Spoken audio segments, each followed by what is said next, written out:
Okay, welcome to workshop session. और ये हमारे ऑब्जेक्ट ओरिएंटेड प्रोग्रामिंग का वर्कशॉप सेशन नंबर 3 है। और सक्सेसफुली हमने सेशन नंबर 1 डे 1 के अंदर बिल्कुल बेसिक चीज़ें देखी, फिर हमने डे 2 के अंदर कुछ पिलर्स डिस्कस किए और इस सेशन पर हम अपने सेशन को एंड करेंगे ऑब्जेक्ट ओरिएंटेड के। और जब जैसे ही हम एंड करेंगे तो हम तमाम पिलर्स को डिस्कस कर चुके होंगे।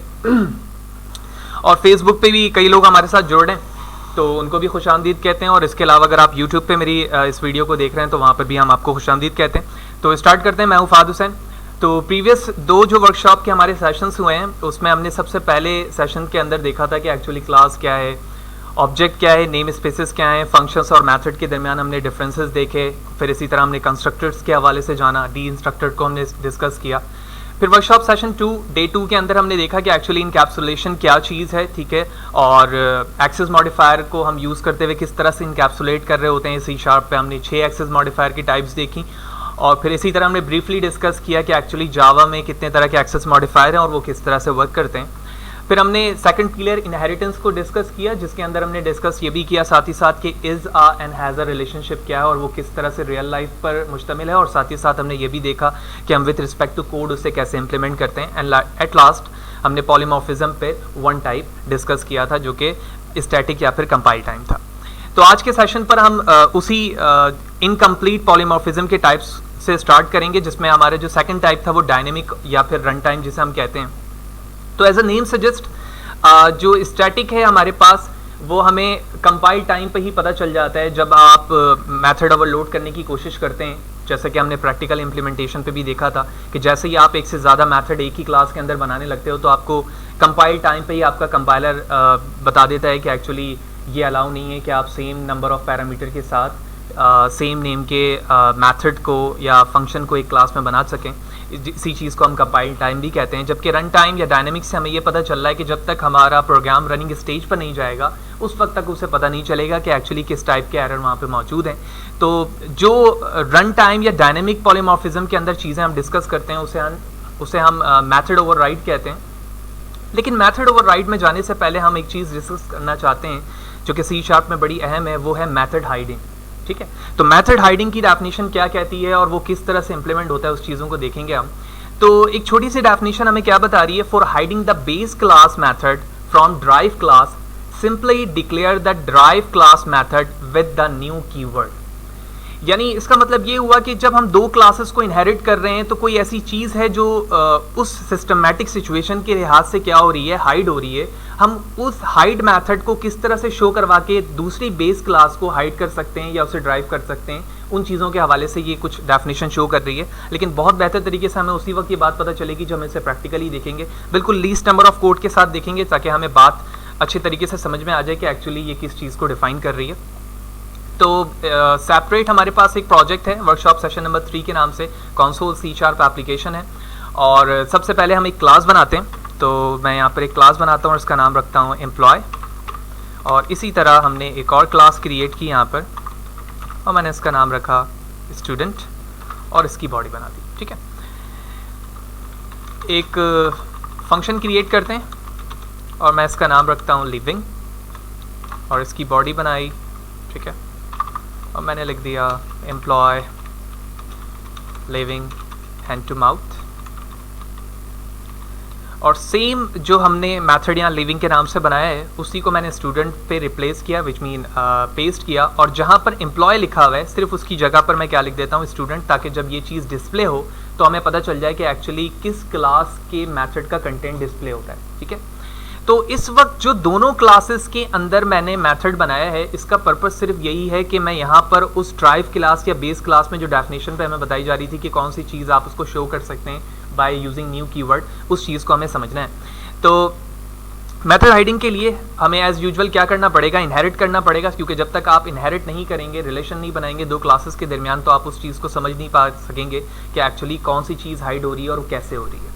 तो इस वक्त अगर मैं स्टूडेंट के नाम से ऑब्जेक्ट क्रिएट करूं तो एज यूजुअल हम जानते हैं कि जब हमारे पास ड्राइव क्लास होती है, ठीक है, जिसको हम चाइल्ड क्लास कह रहे हैं, तो उस चाइल्ड क्लास के अंदर ना सिर्फ उसका अपना कंटेंट होता है बल्कि वो तमाम भी कंटेंट आ जाते हैं जिसके ज़रिए से वो नीचे आकर इनहेरिट हो रही है जिस क्लास से। यानी एम्प्लॉय की तमाम प्रॉपर्टी भी स्टूडेंट में आ चुकी है और इसके अलावा स्टूडेंट की जो अपनी प्रॉपर्टी है वो उसमें ऑलरेडी ही मौजूद है।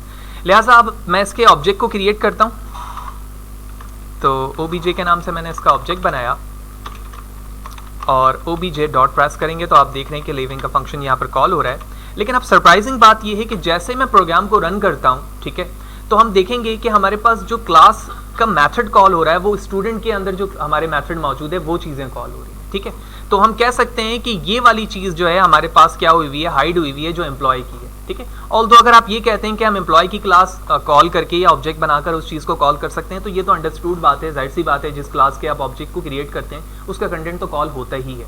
लेकिन क्या ऐसा कोई तरीका है कि हम यहाँ पर न्यू कीवर्ड को यूज़ करते हुए इस फंक्शन को यानी इस मेथड को कॉल कर सकें? और यही चीज़ हमारी क्या कहलाती है, मेथड हाइडिंग कहलाती है।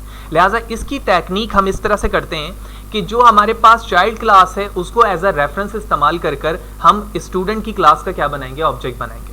लिहाजा मैं एम्प्लॉय को एज अ रेफरेंस इस्तेमाल करता हूँ, obj, ठीक है, और नॉट ऑब्जेक्ट, मैं बेस क्लास को यहाँ पर बनाता हूँ, obj इक्वल न्यू स्टूडेंट, ठीक है। सॉरी, मैं स्टूडेंट को यूज़ करूँगा और एम्प्लॉय का ऑब्जेक्ट बनाऊँगा।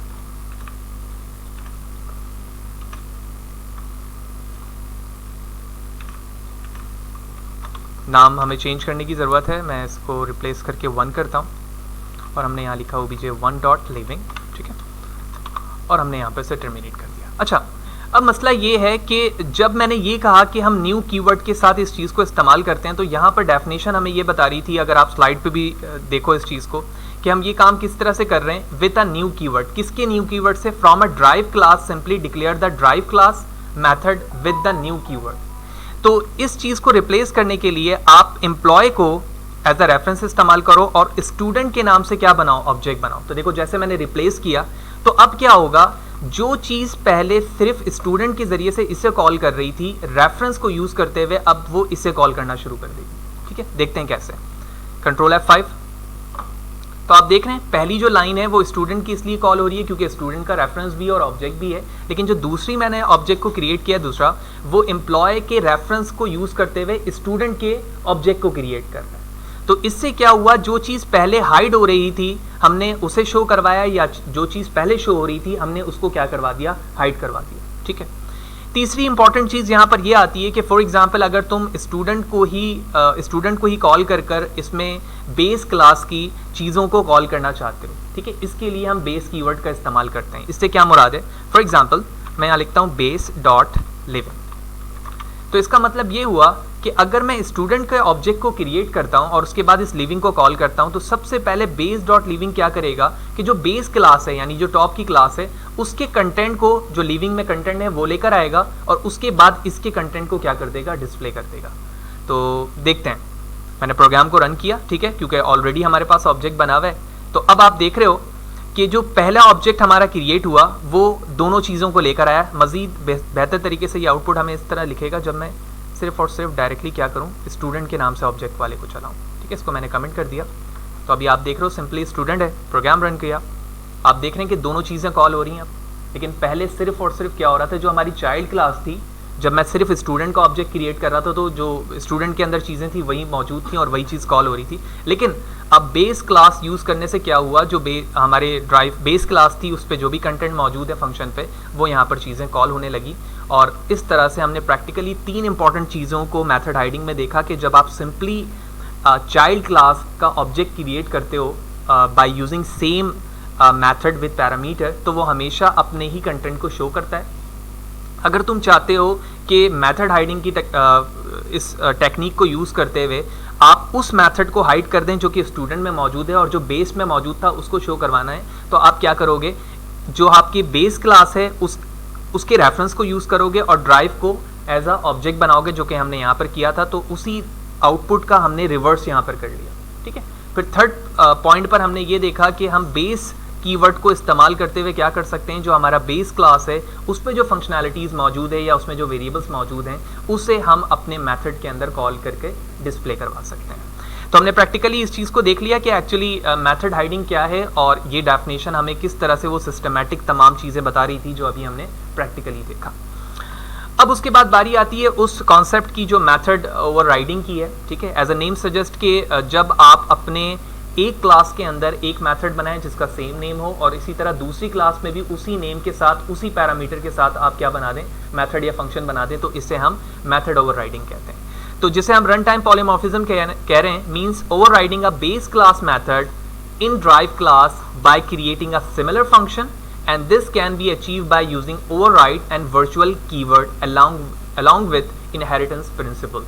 यानी ना सिर्फ आप सेम नाम के फंक्शन बनाएंगे विद सेम पैरामीटर, बल्कि साथ ही साथ आप दो कीवर्ड का इस्तेमाल भी करेंगे जिसे आप क्या कह रहे हैं, ओवरराइड एंड वर्चुअल, और साथ ही साथ इसमें जो प्रिंसिपल है वो इनहेरिटेंस का मौजूद होगा। जाहिर सी बात है, जब तक मैं इनहेरिट नहीं करूंगा तो दोनों क्लासेस में डिस्टिंग्विश नहीं हो पाएगा कि एक्चुअली आप सेम नाम के मेथड बना रहे हैं तो क्यों बना रहे हैं, ठीक है।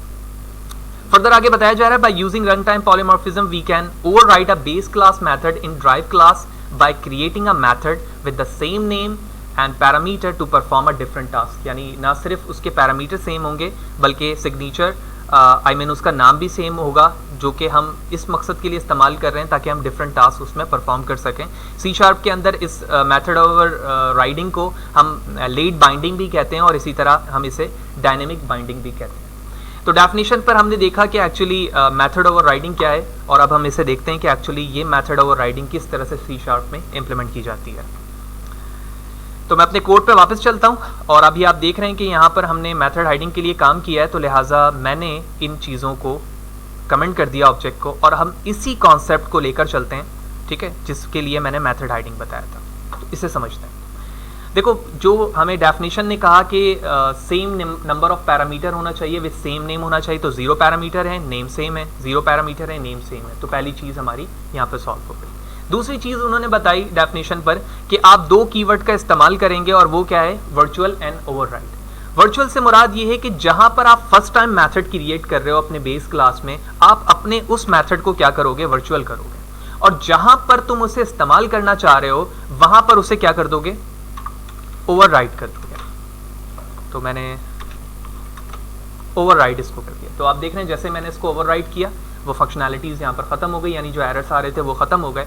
और अब जब मैं स्टूडेंट के नाम से ऑब्जेक्ट बनाऊंगा तो अब इसकी वर्किंग बिल्कुल वैसे ही होनी चाहिए जैसे कि एज़ यूजुअल हमारे इनहेरिटेंस की बात होती है। तो अब मैं दोबारा ऑब्जेक्ट क्रिएट करता हूँ,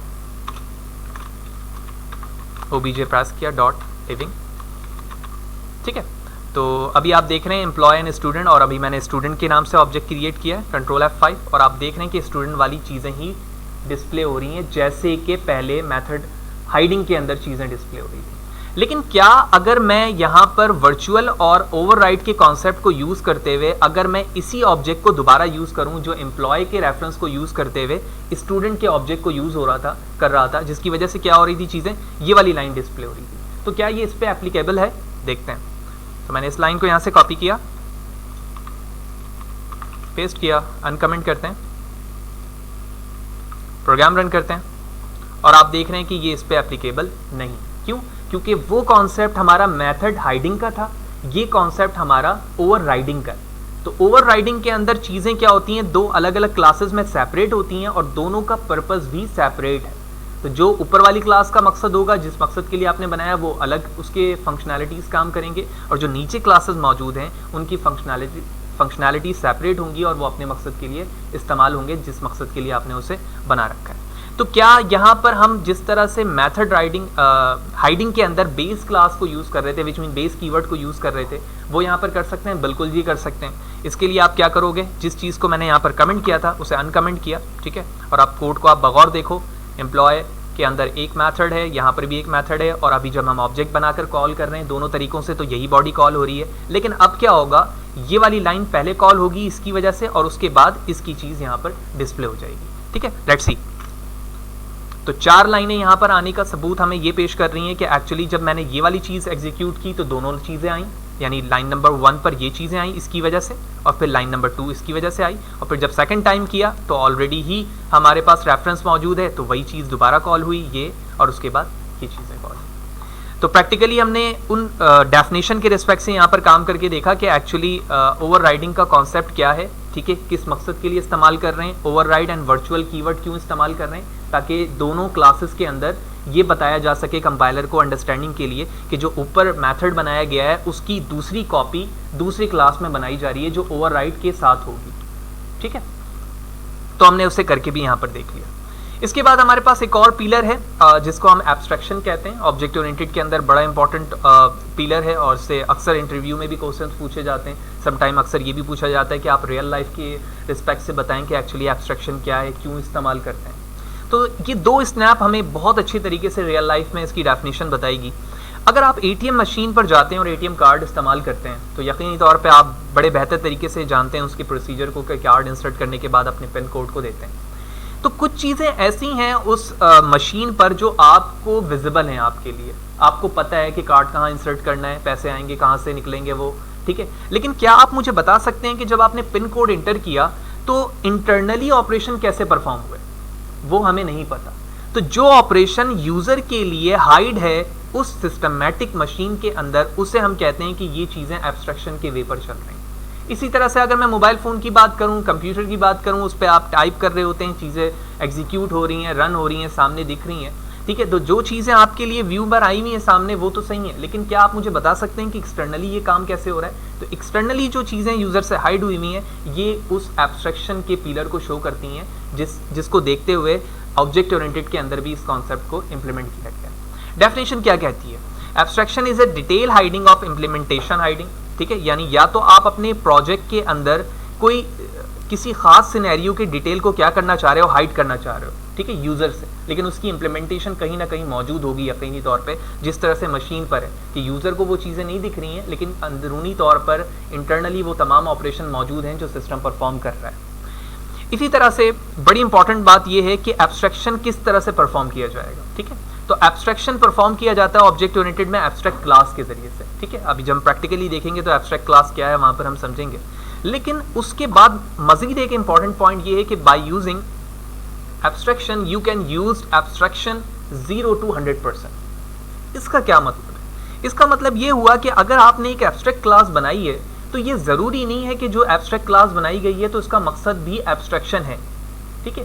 एब्स्ट्रैक्शन उस वक्त तक परफॉर्म नहीं होगी जब तक आप अपने एब्स्ट्रैक्ट क्लास के अंदर एब्स्ट्रैक्ट मेथड नहीं बनाएंगे, ठीक है। तो यही वजह है कि इस बुलेट पे बताया गया है कि एब्स्ट्रैक्शन को इस्तेमाल करते हुए, यानी एब्स्ट्रैक्ट क्लास को आप इस्तेमाल करते हुए 0 to 100% एब्स्ट्रैक्शन परफॉर्म कर सकते हैं, ठीक है। प्रैक्टिकली देखते हैं कि ये कैसे पॉसिबल है। तो जो कोड किया हुआ मैं उसे कमेंट करता हूँ, ठीक है। ये एम्प्लॉय और इसकी क्लास है, ठीक है, और साथ ही साथ हम इसे भी कमेंट कर देते हैं।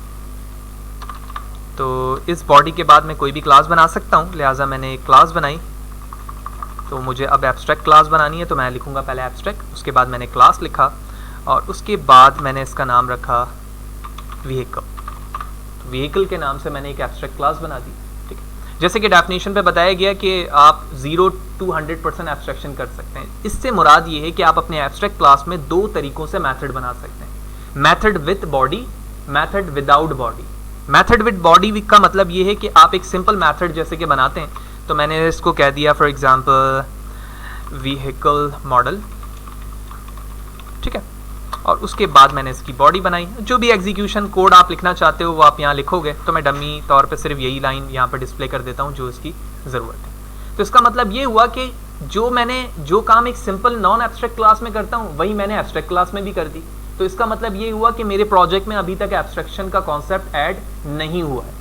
कैसे ऐड होगा? जब तुम यहाँ पर एक एब्स्ट्रैक्ट मेथड बनाओगे। कैसे बनाते हैं? इसके लिए आप लिखोगे पब्लिक एब्स्ट्रैक्ट वॉइड, जो भी रिटर्न टाइप है आपका, और उसके बाद मैंने यहाँ लिख दिया स्पीड, ठीक है। उसके बाद मैंने इसकी बॉडी बनाई। अब जैसे मैंने बॉडी बनाई ना, देखो तो यहाँ पर ये एरर दे रहा है और कह रहा है can not declare a body because it is marked abstract. तो कभी भी हम एब्स्ट्रैक्ट मेथड की बॉडी नहीं बनाते हैं, ठीक है। तो इसके लिए क्या करना होगा, आप सिर्फ मेथड की सिग्नेचर यानी सिर्फ और सिर्फ इस लाइन को लिखेंगे, और ये लाइन इस बात को शो कर रही है कि कुछ एरिया मशीन का, सिस्टम का, सॉफ्टवेयर का आपके लिए व्यू पर सामने मौजूद है, उसकी इंप्लीमेंटेशन भी आपको दिख रही है, लेकिन कुछ चीज़ ऐसी है जो इंटरनली काम करेगी, आपको सिर्फ उसका आउटपुट डिस्प्ले में मिलने वाला है, ठीक है। अब बात यह है कि भाई इसकी इंप्लीमेंटेशन होगी कहाँ? तो बिल्कुल इसकी इंप्लीमेंटेशन होगी एक नॉन एब्स्ट्रैक्ट क्लास के अंदर। इसके लिए आप नीचे आओगे मैंने एक क्लास बनाई और उसका नाम रखा कार, ठीक है। सबसे पहले तो कार को मैं करूंगा इनहेरिट अपने व्हीकल से, और उसके बाद हम इस क्लास को क्या बनाएंगे, इसकी बॉडी बनाएंगे। तो लिहाजा मैंने इस फंक्शन को कॉपी किया, इसके बाद इसकी बॉडी बनाई और इस पे लिख दिया मैंने speed of car is 80 kilometre per hour, ठीक है। It's a dummy text. अब यहाँ पर सवाल ये है कि जब आपने एक फंक्शन को या एक मेथड को एक क्लास से दूसरी क्लास में इस्तेमाल करना चाहते हैं, तो अभी हमने पॉलीमॉर्फिज्म पे देखा कि आप उस मेथड को क्या करते हैं, ओवरराइड करते हैं। तो अभी आप देख रहे हो यहाँ पर इसकी सिग्नेचर मौजूद है एक क्लास में, तो ये दूसरी भी क्लास भी तो बनी ना। तो अब यहाँ पर मुझे एब्स्ट्रैक्ट की जगह क्या लिखने की जरूरत है, ओवरराइड। देखो जैसे ही मैंने इसको ओवरराइड किया हमारा एरर चला गया। तो अब जब मैंने कार की क्लास से इस क्लास को इनहेरिट किया और इसकी बॉडी बनाई, तो लिहाजा जैसे ही मैं कार के ऑब्जेक्ट को क्रिएट करूंगा मैं इस मेथड को कॉल करके डिस्प्ले करवा सकता हूं बाय यूजिंग कार। इसी तरह से मैंने सेम क्लास को कॉपी किया, नीचे पेस्ट किया, जहां कार लिखा है इसकी जगह मैंने बस लिख दिया, ठीक है। मेथड का नाम वही रहेगा क्योंकि जो सिग्नेचर है वो एब्स्ट्रैक्ट क्लास में मौजूद है। लिहाजा अब मैं कार के नाम से ऑब्जेक्ट बनाता हूं,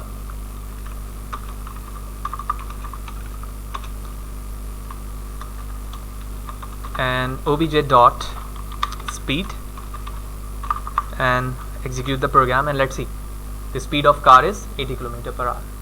तो ये प्रॉपर इम्प्लीमेंटेशन थी कि एक्चुअली मैंने अपने प्रोजेक्ट के अंदर डिटेल इम्प्लीमेंटेशन हाइडिंग को यूज़ किया जिसके ज़रिए से इम्प्लीमेंटेशन हुई, ठीक है। लेकिन 100% नहीं हुई, एक स्पेसिफिक मैं कह सकता हूँ 50% मैंने अपने प्रोजेक्ट के अंदर एब्स्ट्रैक्शन को यूज़ किया क्योंकि एक नॉन एब्स्ट्रैक्ट मेथड भी यहाँ पर मौजूद है। दूसरी बात ये कि जब भी आप बॉडी बनाएंगे एब्स्ट्रैक्ट की, वो नॉन एब्स्ट्रैक्ट क्लास में होगी और ज़रूरी है कि वो एब्स्ट्रैक्ट क्लास से क्या हुई हुई हो, इनहेरिट हुई हुई हो, जिसकी वजह से आपने देखा कि मैं कार के ऑब्जेक्ट को बनाकर कॉल कर सकता हूँ। लेकिन अगर तुम इस क्लास के ऑब्जेक्ट को बनाना चाहोगे तो तुम क्रिएट नहीं कर सकते क्योंकि एब्स्ट्रैक्ट क्लास के कभी भी हम ऑब्जेक्ट को क्रिएट नहीं कर सकते हैं, ठीक है। That's a part of rule. इसी तरह से मैंने बस से भी यही काम किया, लिहाजा मैं बस को भी एज अ ऑब्जेक्ट यहाँ पर इस्तेमाल कर सकता हूँ। लिहाजा मैंने बस के नाम से भी ऑब्जेक्ट बनाया और इसको भी मैंने इस्तेमाल कर लिया। यहाँ पर प्रोग्राम एग्जीक्यूट करते हैं, बोथ आर रनिंग। क्योंकि मैंने टेक्स्ट को चेंज नहीं किया है तो मैं बस यहाँ पर बस लिख देता हूँ और ठीक है, आप देख रहे हैं चेंजेस की कोई ज़रूरत है, बस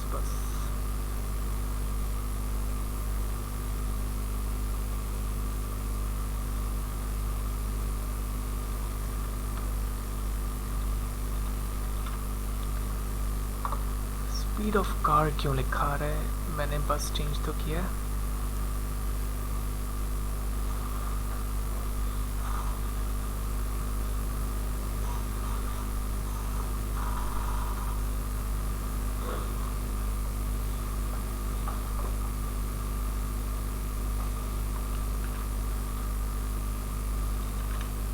ओह सॉरी, मैंने यहाँ पर 1 नहीं लिखा क्योंकि मेरा ऑब्जेक्ट का नाम obj1 है और मैंने obj को कॉल किया हुआ था।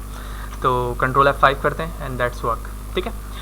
तो हमने प्रैक्टिकली भी देख लिया कि एक्चुअली किस तरह से हमारे पास एब्स्ट्रैक्शन का कॉन्सेप्ट है और किस तरह से हम एब्स्ट्रैक्शन को यूज़ करते हैं। ना सिर्फ हमने उसकी रियल लाइफ एग्जांपल देखी बल्कि साथ ही साथ हमने ये भी देखा कि प्रैक्टिकली किस तरह से मुमकिन है। और सबसे इंपॉर्टेंट कॉन्सेप्ट हमें ये याद रखना है कि हम एब्स्ट्रैक्ट क्लास को यूज़ करते हुए 0 to 100% एब्स्ट्रैक्शन परफॉर्म कर सकते हैं। और साथ ही साथ एब्स्ट्रैक्ट क्लास के अंदर 2 तरह से मेथड बनते हैं, signature with body, without body, only signature, ठीक है। जब हम ओनली सिग्नेचर इस्तेमाल कर रहे हैं इसका मतलब है मैं एब्स्ट्रैक्शन कर रहा हूँ, और जब मैं सिग्नेचर विद बॉडी कर रहा हूँ विच मीन एब्स्ट्रैक्शन इस्तेमाल नहीं कर रहा हूँ। लेकिन जैसे ही हम नेक्स्ट कॉन्सेप्ट पे जाते हैं जिसको हम इंटरफेस कहते हैं, यहाँ पर डेफिनेशन थोड़ी सी चेंज हो जाती है। तो इंटरफेस क्या चीज़ है? It is a special type of class but not exactly class. यानी जब मैं इंटरफेस बनाता हूँ तो इसकी वर्किंग एज लाइक क्लास ज़रूर होती है लेकिन ये खुद एक क्लास नहीं है। तो ये क्या है? तो containing the abstract method only also use for multiple inheritance in C#। तो सबसे पहली बात तो ये है कि एक ब्लूप्रिंट टेम्पलेट है जिस तरह से क्लास है लेकिन ये क्लास नहीं है। उसके बाद पॉइंट ये है कि ये मल्टीपल इनहेरिटेंस के लिए इस्तेमाल किया जाता है सी शार्प के अंदर और जावा के अंदर भी, जहाँ जहाँ आप मल्टीपल इनहेरिटेंस अलाउ नहीं है वहाँ पर हम इस कॉन्सेप्ट को यूज़ करते हैं। और दूसरी इंपॉर्टेंट बात ये है कि ये एब्स्ट्रैक्शन को 100% आपके सिस्टम में या प्रोजेक्ट में एग्जीक्यूट करवाता है। यानी जब आप इंटरफेस बनाते हो तो वहाँ पर आप सिर्फ और सिर्फ फंक्शन के सिग्नेचर को ही बनाओगे, इसके अलावा आप उसकी बॉडी नहीं बना सकते। ठीक है, तो सबसे पहले तो हम ये देखते हैं कि मल्टीपल इनहेरिटेंस सी शार्प में किस तरह से इंटरफेस से इंप्लीमेंट किया जा सकता है। देन हम ये देखते हैं कि एक्चुअली 100% एब्स्ट्रैक्शन से मुराद क्या है। तो कोड पे वापस चलता हूँ और मैं इस कोड को भी कमेंट कर देता हूँ जो मैंने यहाँ पर किया है, और बिल्कुल स्क्रैच से हम यहाँ पर छोटी सी एग्जाम्पल से करेंगे ताकि हमें बात समझ में आ जाए कि मल्टीपल इनहेरिटेंस क्या चीज़ है। तो इस वक्त मैं मेन मेथड के बाहर हूँ और यहाँ पर मैं क्लास भी बना सकता हूँ और इंटरफेस भी बना सकता हूँ। तो मैंने एक इंटरफेस बनाया जिसका नाम रखा ए, ठीक है, मीनिंगफुल नेम आप कुछ भी रख सकते हैं। फिर मैंने बी सी, तो मैं इसका नाम रखता हूँ बी, और इसी तरह मैंने इसका नाम रखा सी। सॉरी, तो अभी हमने देखा डेफिनेशन पर कि मैं यहाँ पर बॉडी नहीं बना सकता, लिहाजा जब मैं बॉडी नहीं बना सकता तो मुझे लिखना होगा पब्लिक वॉइड, और मैंने अपने एक मेथड का नाम रखा ए, ठीक है, और उसको यहाँ पर टर्मिनेट कर दिया। लेकिन अभी भी बात पूरी नहीं हुई। इंटरफेस के अंदर जब आप एक मेथड बनाते हो तो डिफॉल्ट तौर पर वो दो चीज़ें अपने आप पर रिटेन रखता है। एक तो वो डिफॉल्ट तौर पे पब्लिक है और साथ ही साथ वो एब्स्ट्रैक्ट भी है, लिहाजा मुझे पब्लिक यहाँ पर लिखने की ज़रूरत नहीं है, मैंने हटा दिया, टाइप ऑफ एरर चलेगा। इसी तरह से मैंने एक और मेथड बनाया अपने बी इंटरफेस पर और इसका नाम रख दिया मैंने बी। तो इसका मतलब ये हुआ कि एक इंटरफेस है 100% एब्स्ट्रैक्शन के साथ, उसमें एक मेथड मौजूद है, एज यूजुअल हमारे पास बी है 100% एब्स्ट्रैक्शन के साथ जिसमें मेथड बी मौजूद है। अब मैं सी इंटरफेस पर आता हूं और सी इंटरफेस पर आने के बाद मैंने इनहेरिट किया ए को और बी को, ठीक है, और बी को और ए को इनहेरिट करने के बाद मैं प्रोजेक्ट को बिल्ड करता हूं कंट्रोल शिफ्ट बी से। तो आप देख रहे हैं बिल्ड सक्सीड लिखा आ रहा है। इसका मतलब ये हुआ कि मैंने मल्टीपल इनहेरिटेंस को यहाँ पर क्या कर लिया, परफॉर्म कर लिया। तो पहले पॉइंट की बात तो हमने प्रैक्टिकली यहाँ पर देख ली कि इंटरफेस इस चीज़ को कैसे लेकर चलता है। अब बात यह है कि क्या मैं एब्स्ट्रैक्ट क्लास के अंदर या फिर सिंपल क्लास के अंदर इनकी बॉडी बना सकता हूँ? बिल्कुल दोनों में बना सकता हूँ, क्योंकि अभी हमने एब्स्ट्रैक्ट क्लास में देखा है कि हम वहाँ पर दो तरीकों से मेथड बनाते हैं, विद बॉडी, विदाउट बॉडी। तो लिहाजा इन इंटरफेस की जो कि डिफॉल्ट तौर पर एब्स्ट्रैक्ट हैं, मुझे इनकी बॉडी बनाने की ज़रूरत है। लिहाजा बॉडी बनाने के लिए मैंने एक सिंपल क्लास बनाई और उसका नाम रखा कॉल और उसकी बॉडी बना दी। इस बॉडी के अंदर पब्लिक वॉइड ए की बॉडी बनेगी फंक्शन की, उसकी इंप्लीमेंटेशन होगी, इसी तरह बी की होगी। तो मैं लिखता हूं पब्लिक वॉइड ए बॉडी, ठीक है, और इसी तरह public void B and its body. और मैंने यहाँ पे डमी तौर पे बस टेक्स्ट लिख दिया function A and function B, ठीक है। तो आप देख रहे हैं ये एक सिंपल क्लास है। जब ये सिंपल क्लास है तो मैं डायरेक्टली कॉल का ऑब्जेक्ट बना सकता हूँ, क्योंकि एब्स्ट्रैक्ट क्लास का तो हम ऑब्जेक्ट नहीं बनाते हैं। लिहाजा मैं कॉल पे चलता हूँ, कॉल को कॉपी किया मैंने, मेन मेथड पर आया,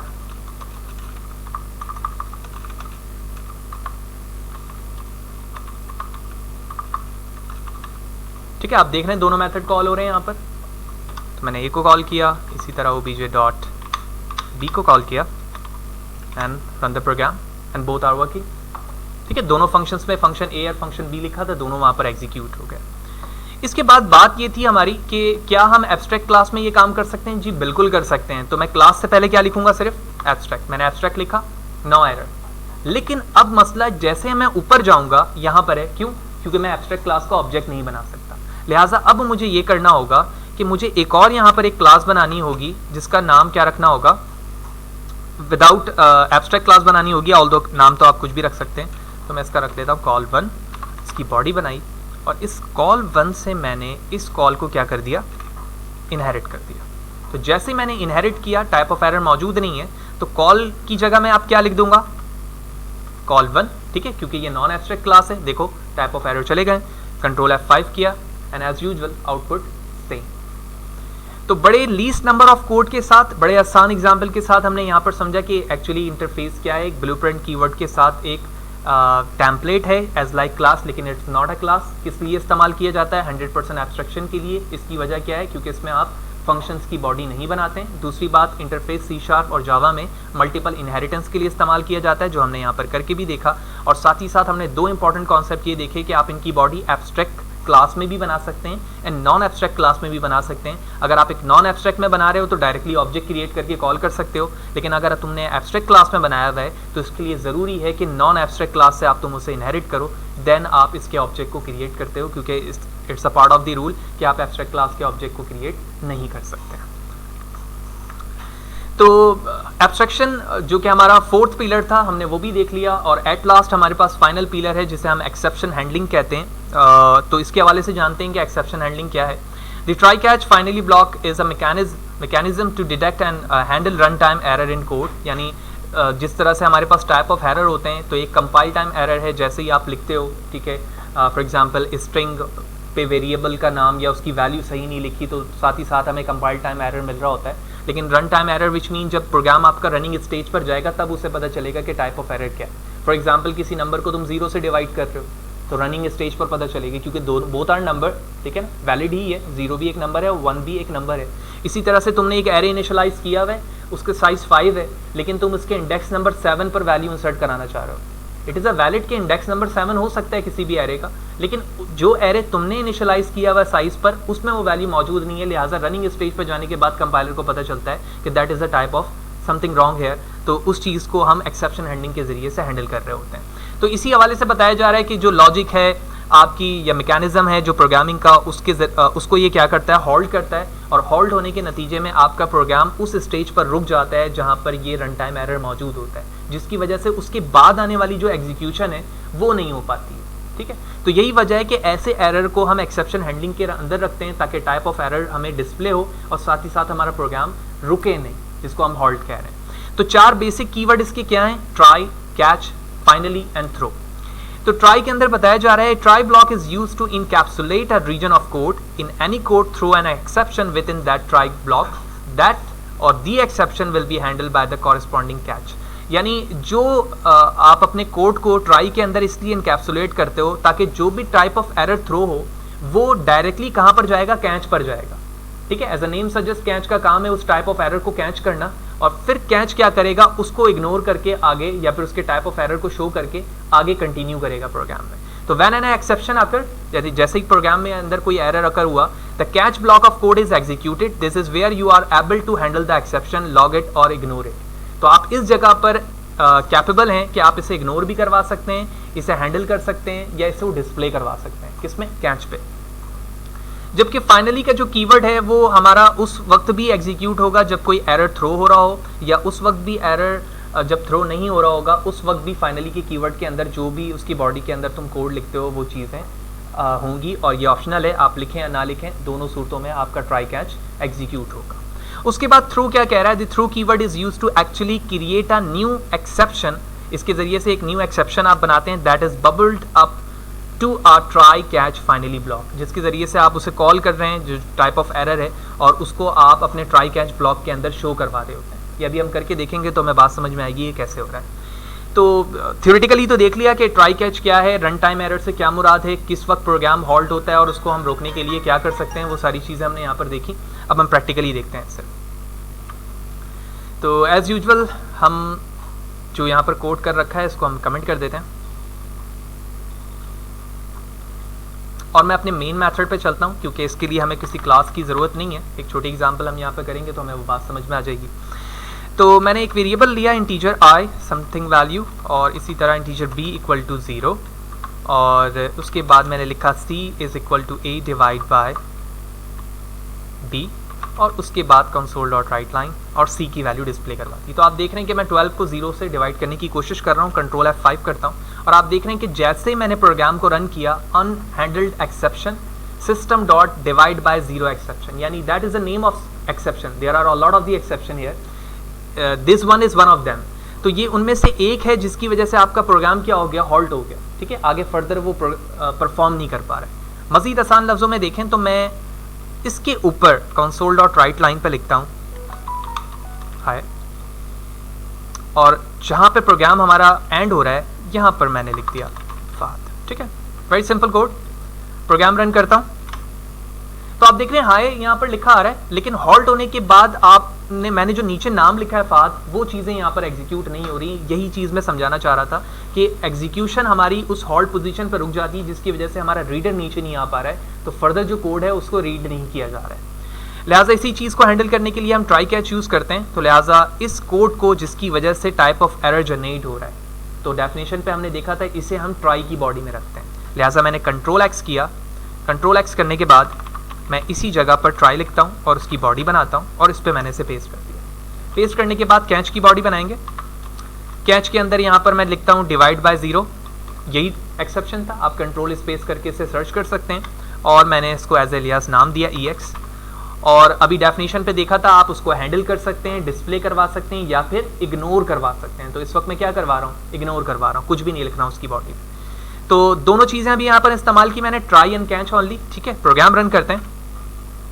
आप देख रहे हैं प्रेस एनी की टू कंटिन्यू, विच मीन हमारा कोड सक्सेसफुली चला। ठीक है, जो टाइप ऑफ एरर की वजह से वो कैच पर गया, कैच पे बताया गया है कि भाई कुछ भी डिस्प्ले नहीं करो, उसने कुछ भी नहीं किया। और जो चीज़ें मैंने कंसोल डॉट राइट लाइन में हाई एंड फाद लिखा था, वो अपनी जगह वैसी ही चीज़ें लिखी हुई आ रही। जैसे ही टाइप ऑफ एरर को मैं सही करता हूँ, मैंने यहाँ पर लिखा 12, तो आंसर विल बी 1। तो ट्राई की बॉडी एग्जीक्यूट होगी और उसकी वैल्यू यहाँ पर लिखी हुई आ रही है। मजीद फाइनली के हवाले से अगर बात करें, जैसे मैंने डेफिनेशन पे बताया कि आप इस पर कुछ भी लिखें, वो रॉन्ग स्टेज हो या राइट स्टेज हो, दोनों पे ही ये चीज़ें चलेंगी। तो मैं यहाँ पर सिर्फ लिख देता हूँ फाइनली ब्लॉक। ठीक है, और प्रोग्राम रन करता हूँ। तो अभी आप देख रहे हैं राइट स्टेज पर भी फाइनली ब्लॉक चल रहा है। इसी तरह से रॉन्ग स्टेज पर मैं इसकी वैल्यू दोबारा से 0 करता हूँ, प्रोग्राम रन किया और अभी भी आप देख रहे हैं फाइनल ब्लॉक अपनी जगह वैसे ही काम कर रहा है। तो अब यहाँ पर एक सवाल ये है कि क्या हमें हर वक्त पता होगा कि डिवाइड बाय एक्सेप्शन क्या है और उसकी वजह क्या है? बिल्कुल नहीं। ठीक है, क्योंकि हमें नहीं पता कि हम प्रोजेक्ट जब प्रोग्राम रन कर रहे हैं तो टाइप ऑफ एरर क्या हो सकती है, हम सारी चीज़ें याद नहीं कर सकते। लिहाजा इसके लिए शॉर्टकट हमारे पास C# हमें ये प्रोवाइड करता है और इसी तरह जावा भी हमें ये प्रोवाइड करता है कि जब अभी टाइप ऑफ एरर का ना पता हो तो हम सिर्फ और सिर्फ यहाँ पर एक्सेप्शन लिखें, उसके बिहाफ पर भी हमारा काम हो जाएगा। तो ये लिखा मैंने और उसके बाद जो भी टाइप ऑफ एरर है मैं चाहता हूँ कि वो डिस्प्ले हो जाए। तो जो EX में उसकी वैल्यू है मैंने कंसोल डॉट राइट लाइन में लिखा, प्रोग्राम को रन किया और आप देख रहे हैं कि प्रोग्राम हमारा हॉल्ट नहीं हुआ, हाई भी लिखा हुआ है, फाद भी लिखा हुआ है, फाइनल ब्लॉक पे जो कोड लिखा वो भी लिखा है। और जब मैंने एरर को इग्नोर नहीं करवाया बल्कि उसे कॉल किया तो आप देख रहे हैं कि उसकी वैल्यू यहाँ पर विच मीन उसकी स्टेटमेंट लिखी हुई आ रही है कि किस वजह से आपका प्रोग्राम हॉल्ट हो रहा था, जिसकी वजह से आप प्रोग्राम एग्जीक्यूट नहीं कर पा रहे थे।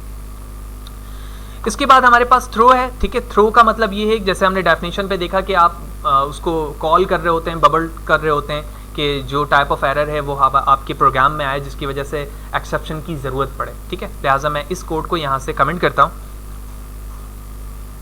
और कमेंट करने के बाद हम सिर्फ यहाँ पर जाके लिखेंगे थ्रो EX। ठीक है, तो वो एरर को मैं क्या कर रहा हूँ, थ्रो कर रहा हूँ इस जगह पर। प्रोग्राम रन करता हूँ। ठीक है, तो आप देख रहे हो सिर्फ और सिर्फ हमारा एरर थ्रो हुआ है और वही चीज़ वापस आ गई जो एक्सेप्शन हैंडलिंग की वजह से हो रही थी। ठीक है, नॉर्मली हम सिर्फ और सिर्फ इसे कैच की बॉडी में यूज़ नहीं करते हैं, किसी भी जगह पर यूज़ कर सकते हैं जहाँ पर आपको एरर को थ्रो करवाना हो कि किस वजह से यहाँ पर चीज़ें प्रॉब्लम क्रिएट कर रही हैं, तो आप उस चीज़ को थ्रो करवा कर चेक कर लेते हैं कंपाइलर पर कि किसकी वजह से ये चीज़ एग्जीक्यूट नहीं हो रही है, which type of error are occur here. तो प्रैक्टिकली भी हमने इन चीज़ों को देखा कि किस तरह से ट्राई कैच की बॉडी एग्जीक्यूट होती है, इससे क्या फ़ायदा है। नेस्टेड के हवाले से बात करें तो आप एक कैच के लिए एक ही ट्राई बना सकते हैं, एक से ज़्यादा ट्राई के लिए आपको अलग अलग ट्राई की ज़रूरत होगी। लेकिन सवाल ये है कि क्या हम ट्राई को नेस्टेड कर सकते हैं? जी बिल्कुल कर सकते हैं। ठीक है, इसी तरह से क्या एक ट्राई के लिए मल्टीपल कैचेस बना सकते हैं? बिल्कुल बना सकते हैं। तो अगर मैं एक ट्राई को नेस्टेड करने की बात करूँ तो एक ट्राई के अंदर जाने के बाद मैंने बॉडी ओपन क्लोज किया और इसी तरह से ये जो कोड है ये ऊपर वाले ट्राई के लिए था और अब जो मैं कैच के लिए काम कर रहा हूँ वो अंदर वाले कैच के लिए है। तो मैंने इस तरह से लिख दिया। ठीक है, आप देख रहे हैं जैसे मैं यहाँ पर एक्सेप्शन लिख देता हूँ ताकि ये टाइप ऑफ एरर ना दिखे हमें। ठीक है, तो टाइप ऑफ एरर हमारे पास मौजूद नहीं है। तो ये नेस्टेड की कंडीशन पे भी हमारा फुलफिल है। क्या एक ट्राई के लिए एक से ज़्यादा एक्सेप्शन है? बिल्कुल पॉसिबल है। तुम इस कैच को कॉपी करो, जिस तरह से मैंने डिवाइड बाय 0 किया था आप यहाँ पर डिवाइड बाय 0 करें। दोबारा कॉपी किया मैंने इसे और ठीक है, इंडेक्स आउट ऑफ रेंज ले लिया मैंने और इस एक्सेप्शन को हम यहाँ से थोड़ी देर के लिए हटा देते हैं।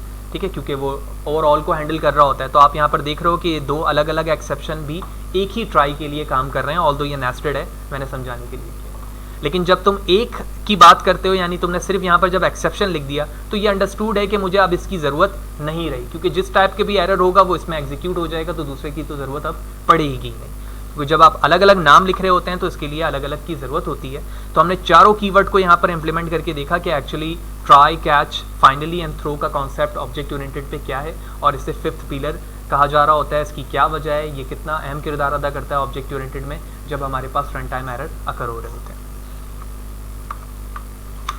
So that is the end of your workshop, जहाँ पर हमने अपने वर्कशॉप को 3 डेज पर डिवाइड किया, जिसमें हमने डे फर्स्ट के अंदर अगर मैं उसको ब्रीफली एक्सप्लेन करूँ तो हमने जाना कि क्लास क्या है, फिर इसी तरह हमने ऑब्जेक्ट के हवाले से जाना कि एक्चुअली ऑब्जेक्ट क्या चीज़ है, नेम स्पेसेस के हवाले से जाना किस तरह से हम मल्टीपल नेम स्पेस बना सकते हैं, अपने प्रोजेक्ट पे ऐड करवा सकते हैं, नेम स्पेस नेस्टेड कैसे होंगे, ठीक है, उसकी डेफिनेशन डिस्कस की, फंक्शन और मेथड में डिफरेंस क्या है वो हमने देखा, कंस्ट्रक्टर और उसके टाइप्स देखे, 5 तरह के कंस्ट्रक्टर C# में हैं, ठीक है, जो बेसिकली इस्तेमाल होते हैं। उसमें हमारे पास डिफ़ॉल्ट है, ठीक है, पैरामीटराइज्ड है, इसी तरह पैरामीटराइज्ड ओवरलोड है। इसके अलावा स्टैटिक, कॉपी और डिफ़ॉल्ट भी हमने देखा था। डिस्ट्रक्टर हम गार्बेज कलेक्टर के लिए इस्तेमाल कर रहे हैं ताकि जो ऑब्जेक्ट की वैल्यू हमारे पास फर्दर यूज़ नहीं हो रही है वो वहाँ से डिलीट हो जाए।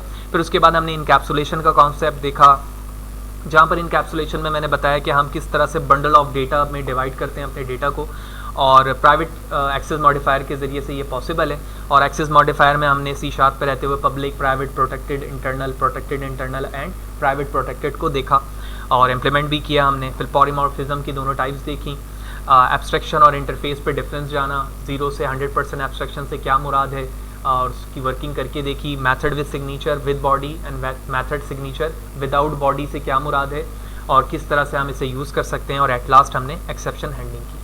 तो जो भी सेशन है हमारे साथ, जो फेसबुक पे लोग मौजूद हैं वो उससे एंटरटेन हो रहे हैं, वो सारी चीज़ें। लेकिन इन फ्यूचर अगर आप इन वीडियोस को दोबारा देखना चाहते हैं तो आप मेरे यूट्यूब चैनल पर आके फ़ाद हुसैन के ज़रिए सर्च करके मुझे वो तमाम वीडियोस देख सकते हैं। हर वीडियो की डिस्क्रिप्शन पर लिंक मौजूद है, उसमें मैं बहुत जल्द जो है ना सिर्फ कोड जो मैंने अपने सेशंस पर कोड किया है वो, और जो स्लाइड हम यहाँ पर यूज़ कर रहे हैं वो दोनों चीज़ें मैं वहाँ पर शेयर कर दूँगा, तो आप उन दोनों से फैसिलिटेट हो सकते हैं। Thank you very much.